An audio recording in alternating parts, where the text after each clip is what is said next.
I'm Edward Dodge. I'm the host of the Goddess Bible Study podcast and the author of the lostgoddess.io Substack.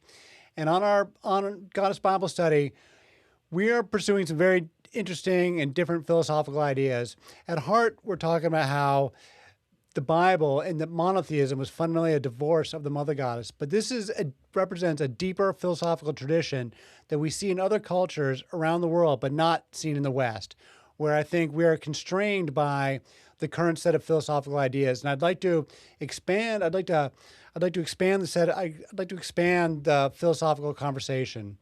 So I'd like to open up my podcast and invite respected philosophers such as the panpsychist Philip Goff, Phil Halper, Alex O'Connor, or Robert Lawrence Kuhn, all of whom host very informative channels that I very much enjoy, as well as any theists, atheists, or anyone else who would like to engage in the discussion of consciousness, matter, panpsychism.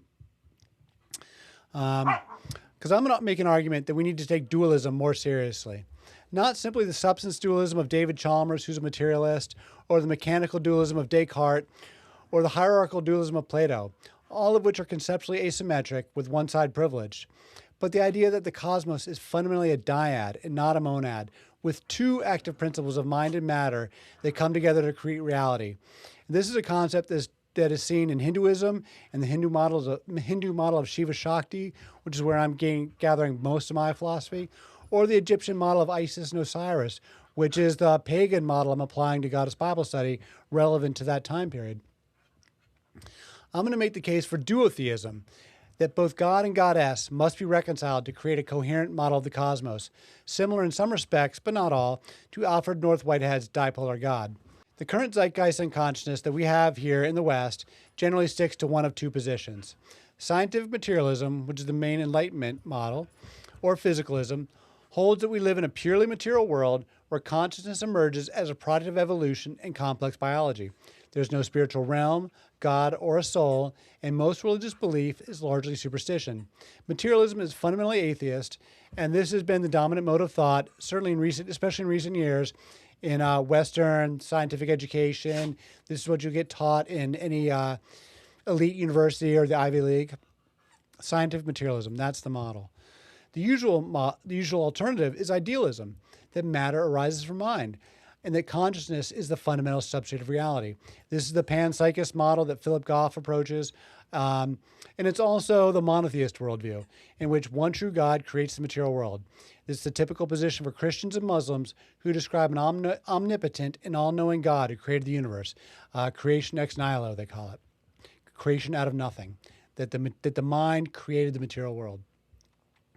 These arguments have gone around in circles for centuries, monotheists versus atheists, materialists versus idealists, with neither side winning a convincing victory. I find both perspectives unconvincing and incomplete, and believe that neither offers a coherent worldview. So I enjoyed a recent discussion on Phil Halper's philosophy channel by a group of physicalists, they're all physicalists on his channel, who attempted to debunk Philip Goff and panpsychism, in their arguing idealism versus materialism, beating around the same ideas. And I did not find their critiques convincing, and I don't find the idealist model convincing either. And I'd be happy to have these discussions with them. To me, panpsychism should be understood as a dyad. That's the way I first understood it when I first heard the idea. I think that the cosmos has two interacting parts, though most panpsychists like Philip Goff are idealists. And again, I disagree with both the physicalists and the idealists. I believe that both sides are incomplete. The dyad, on the other hand, offers a coherent worldview with a simple model. Just as a human has a mind and body, each influencing the other, so too does the entire cosmos. This comports with widespread and ancient traditions of both polytheism and animism, and specifically with God and Goddess, mind and matter. And it's important to understand that the Hindus have not been defeated. Their models are still standing strong, and the animists, they never went away either.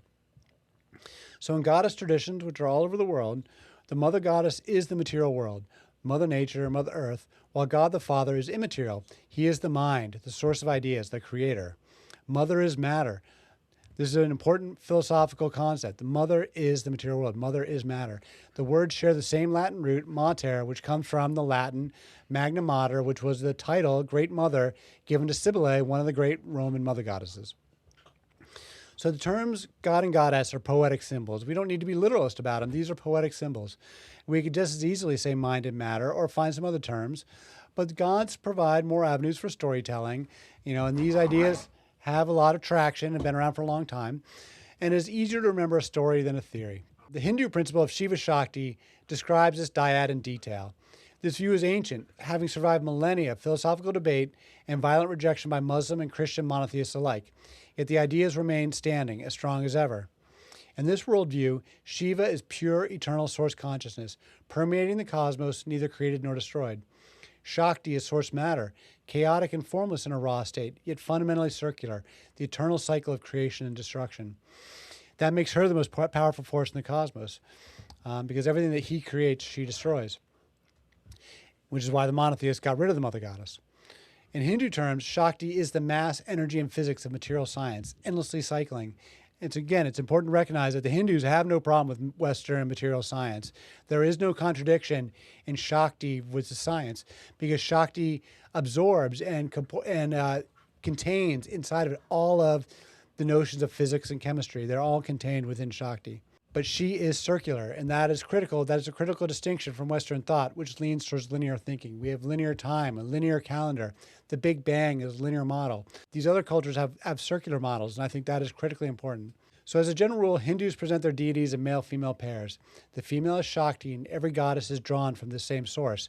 This is a cross-cultural idea that goddesses are fluid with one another. Their identities and symbolism are fluid, and that they're fluid across cultures. And this is central to the proposition that we're exploring in Goddess Bible Study. It's definitively laid out in both Isis traditions and in Shakti traditions. So the male deity is mind, the immaterial source of forms, rooted in ideas, as Plato described. Without matter, mind is powerless and impotent, disembodied, unable to act in the material world. And without the mind, matter remains chaotic and formless. They need each other. Physics meets the Platonic form, and reality is the emergent property.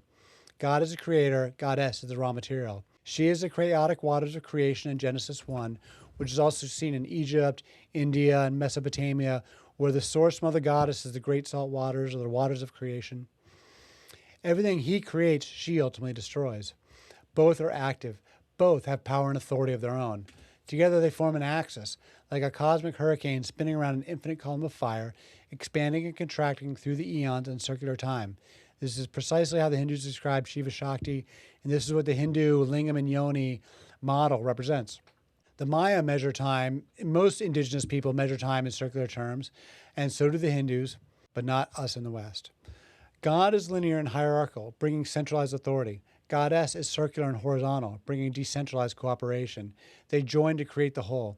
Nature demonstrates that both hierarchy and cooperation are active principles in the web of life. In this model, God is not omnipotent. There are limits to his powers, a position that Philip Goff has presented and that I believe resolves many of the philosophical problems of monotheism, such as the existence of suffering and death. Personally, I am both a dualist and a non-dualist, and this is a paradox I embrace. I don't think that these are mutually exclusive options, because the universe is too big to be wrapped up in such simple ideas. Hindus teach that a singular reality, Brahman, connects us all, but that this reality, I would describe this reality as a fabric woven of warp and weft threads, mind and matter, both active and pulsating.